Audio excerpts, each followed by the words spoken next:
Olá pessoal, hoje vamos abordar anti-inflamatórios. Então saiba como fazer uma dispensação desse medicamento de forma correta.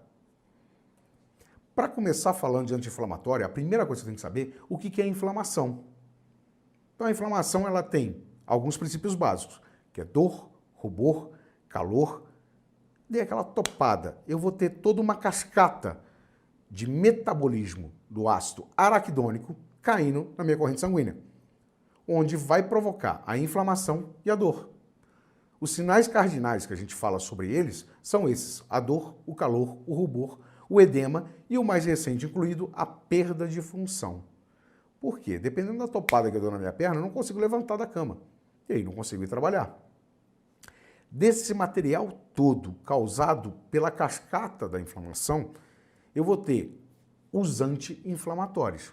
E nesse aspecto existem dois tipos bem específicos: os esteroides, também chamados de corticoides, e os não esteroides, que inibem a enzima ciclooxidase durante a inflamação, ou seja, eles param o processo da prostaglandina. Os anti-inflamatórios não esteroidais, com uma sigla que nós farmacêuticos utilizamos chamado ANIES, estão entre os fármacos mais utilizados pela população. São rotineiramente prescritos por médicos, por odontologistas, por inflamações crônicas, artrite reumatoide, osteoporose, tratamentos de dores agudas. No entanto, o uso constante deste medicamento em si pode causar algumas lesões gastrointestinais, lesões cutâneas, efeitos renais adversos, entre outros efeitos colaterais. Os ANIES possuem propriedade antitrombótica, antitérmica, analgésica e anti-inflamatória. O seu efeito anti-inflamatório vem da inibição da síntese da prostaglandina, efetuada na ativação da enzima ciclooxidase. Esta inibição se dá de forma reversível ou irreversível, dependendo do ANI empregado. E aí, pessoal, vocês me acompanham aqui do lado, que eu coloquei no slide o nome dos medicamentos e vou citar para vocês as classificações dos ANIs. Então, eu tenho os ácidos estéreis salicílicos, os ácidos acéticos, os ácidos carbo- e heterocíclicos, os ácidos propiônicos, os ácidos fenâmicos, os oxicants, os compostos não ácidos e os coxibes. Todos os ANIs possuem eficácia anti-inflamatória similar, ou seja, todos vão agir no organismo praticamente da mesma forma.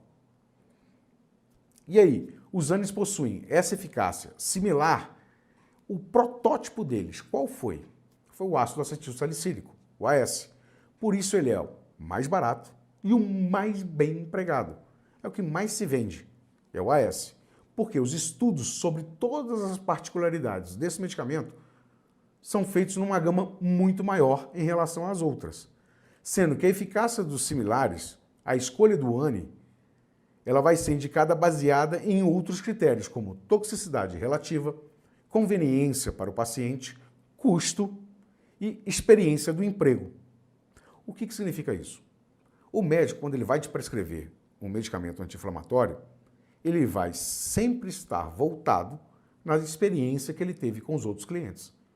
Então, se aquele medicamento funcionou com 10, 15, 20 clientes, ele vai estar pensando que com você também vai funcionar, sugestivamente na cabeça dele. Porém, caso não funcione e você retorne ao médico reclamando de uma dor, aí ele vai passar para um outro tipo de medicamento. Os efeitos adversos, eles também são igualitativamente, ou seja, eles são iguais na maioria dos ANIs. A diferença é a intensidade e a prevalência da toxicidade dos mesmos. Assim, alguns derivados da perazolona, ou seja, a gente pega aí o fenilbutazona, são demasiadamente tóxicos para serem usados como analgésicos em processos inflamatórios menores. Por outro lado, eu posso usar a nimesulide, praticamente útil e bem tolerante no organismo, assim como o OS. E aí eu coloquei para vocês uma tabelinha para vocês verem como é que o medicamento funciona no organismo. Então eu tenho o fármaco. Vou pegar aqui de exemplo o ácido acetil salicílico. Ele tem uma meia-vida de 0,25, ou seja, ele vai fazer a inibição em meia-vida em 0,25 de hora. Qual é a referência dele? A aspirina. E aí vem a dosagem recomendada de 1,2 a 1,5 gramas 3 vezes ao dia. E fiz a mesma coisa para vocês, colocando o nome do genérico como fármaco e o nome comercial de cada um dos medicamentos e sua meia-vida com dosagem recomendada. Vou pegar para vocês de exemplo o diclofenaco. A meia-vida dele em horas é de 1,1. O referência, o Voltaren. E aí está discriminado que tanto de 50 quanto de 75 miligramas a pessoa é recomendada tomar no máximo 4 ao dia. Isso faz com que o farmacêutico consiga fazer a atenção farmacêutica passando para o cliente um medicamento para dor e como ele utiliza aquele medicamento da forma correta, evitando uma superdosagem. E aí eu tenho as contraindicações. Na presença de alguns sintomas dos ANES, eu vou ter os sinais de doenças renais, hepáticas, cardíacas e diabetes. Hipovolemia, desidratação 10%, posso perder até 10% do meu peso corporal, hipertensão arterial, alteração na coagulação, um dos referências nesse caso é o AS, que ele pode afinar o sangue, auxiliar no batimento cardíaco, mas ao mesmo tempo dar uma leve arritmia. E aí eu tenho pólipos nasais, geoenderme ou broncoespasmos provenientes desses ANES, antecedentes mórbidos, que aí a gente fala, a reação alérgica ao ANE, que aí a gente lembrando lá na farmacopeia, eu tenho 4 tipos de reação alergoide. A tipo 1 vai criar petecas, a tipo 2, além da petecas, a coceira. A tipo 3, provável fechamento de glote. A tipo 4, choque anafilático. E aí também tenho úlceras e gastrites, doença renal, insuficiência cardíaca congestiva e diabetes. Ou seja, tomar medicamentos anti-inflamatórios porque eu estou com uma dor e não fui ao médico, eu posso ter N efeitos colaterais relacionados a eles. E aí, coloquei para vocês os inibidores de COX-2, ou seja, na Câmara Técnica de Medicamentos considerou que existe evidência da eficácia dos COSIBs, que são os medicamentos controlados que fazem um efeito anti-inflamatório. E aí eu tenho o princípio ativo também, o nome comercial e o fabricante do medicamento. Se vocês notarem, o terceiro medicamento, que é o Presige, ele está com asterisco.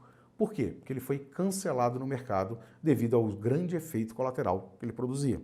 Os anti-inflamatórios, para que eles servem? Então, posso tomar um anti-inflamatório para dor de cabeça, para dor nas costas, para cólica, para dor de dente, para febre, para artrite, pós-operatórios, o pós-traumático e gripes resfriados.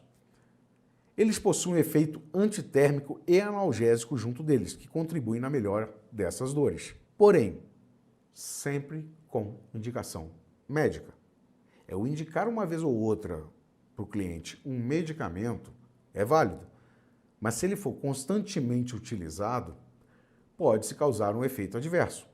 Vamos para um exemplo clássico. O cliente chega na loja, estou com uma dor de cabeça, estou com uma dor atrás dos olhos, o que você me indica? Aí você indica para ela uma Neosaldina. É um medicamento que vai passar essa dor de cabeça dela? Vai passar. Só que aí ela se habitua e toma Neosaldina durante 10, 20, 30 anos tomando aquela Neosaldina, toda vez que ela tem uma enxaqueca, uma dor de cabeça. O que pode vir a acontecer?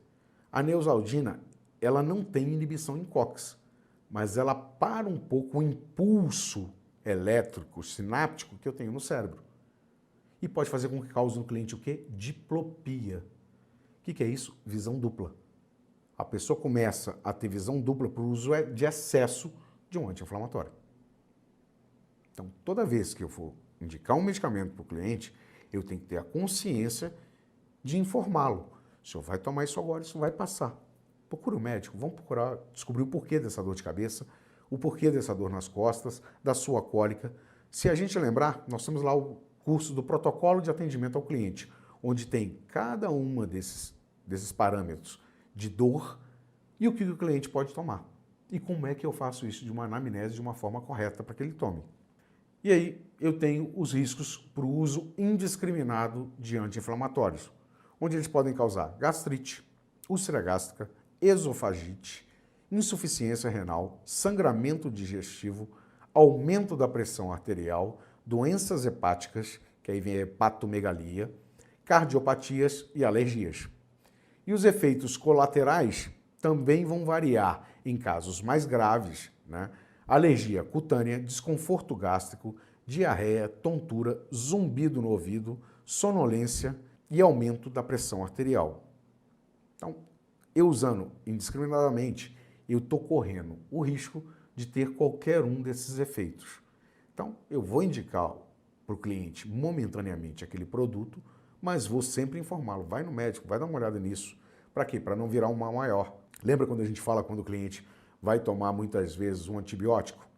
Que a gente vai para aquele detalhe, olha, só vai tomar amoxicilina com clavulanato. Vou pedir ao senhor, você não pode tomar café, não pode tomar leite, não pode comer pão. Por quê? Café fermenta, pão fermenta, leite corta o efeito.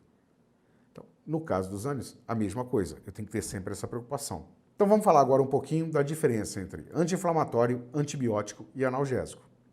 Primeiro, analgésico, ele é para dor. E aí vem anti-inflamatório. Ele vai tirar a dor e tratar o edema. E aí vamos para os antibióticos. Eles são voltados ao tratamento de infecções por bactérias. Essas são as principais diferenças. E aí eu coloquei aqui para vocês no slide, do lado, os alimentos anti-inflamatórios.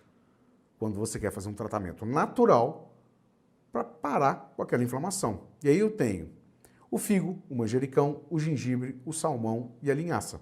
Com isso, a gente passou por todos os anti-inflamatórios, mostrando para vocês as classes, a meia-vida de cada um deles, o tempo, de quanto em quanto tempo o cliente tem que tomar aquele medicamento, o nome genérico e a referência, para que vocês tenham a melhor forma de atender esse cliente. Espero que as informações sejam válidas para você no dia a dia e nos encontramos numa próxima oportunidade.